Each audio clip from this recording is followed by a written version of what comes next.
daun seledri. Jadi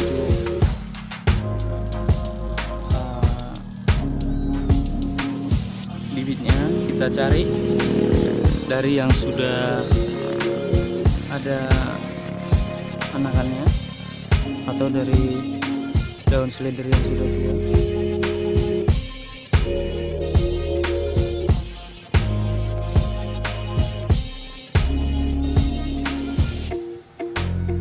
Seperti ini pemirsa.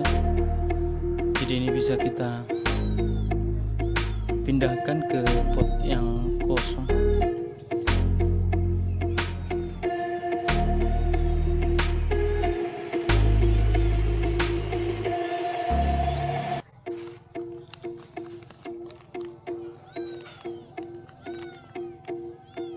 Jadi tidak perlu kita membeli biji daun seledrinya. Jadi kita cari pokok daun seledri yang sudah tua.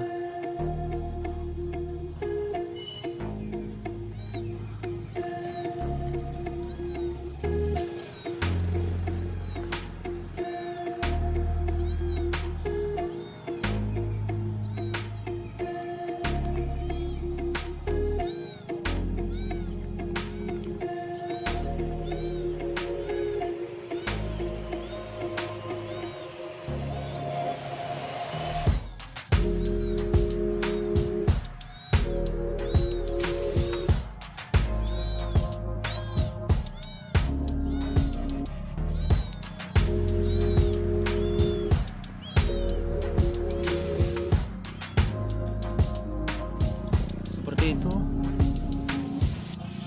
cara budidaya daun seledri. Jadi kita tidak perlu membeli bijinya, kita hanya mencari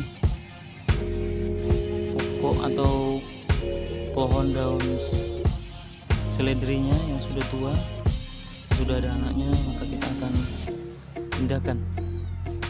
Begitulah cara